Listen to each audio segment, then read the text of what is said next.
পারিনি আমি গো।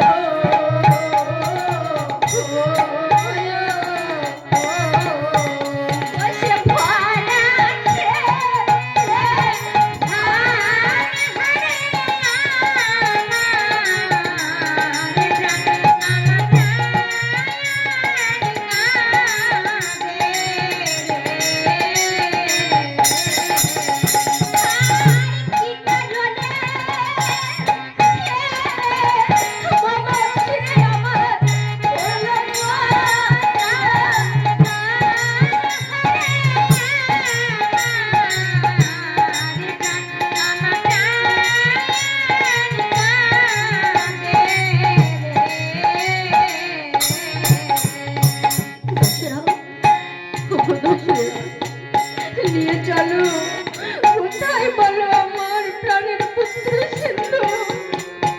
তাই গভীর নিশীথে অন্ধ অন্ধকির হাত ধরে নিয়ে চলেছে সরোবরের দিকে।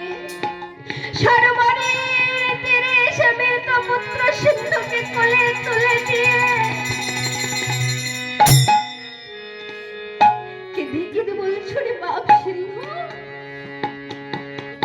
পিতা মাতার বর্তমান তুমি যদি চলে গেলে আমরাই হলাম তোমার পুত্র কন্যা। কারণ পিতা মাতার বর্তমানে কোন পুত্র যদি দেহ রাখে, সেই পিতা মাতা পুত্র রূপে যে জন্মায়, তাই মৃত্যু পুত্র সিন্ধুকে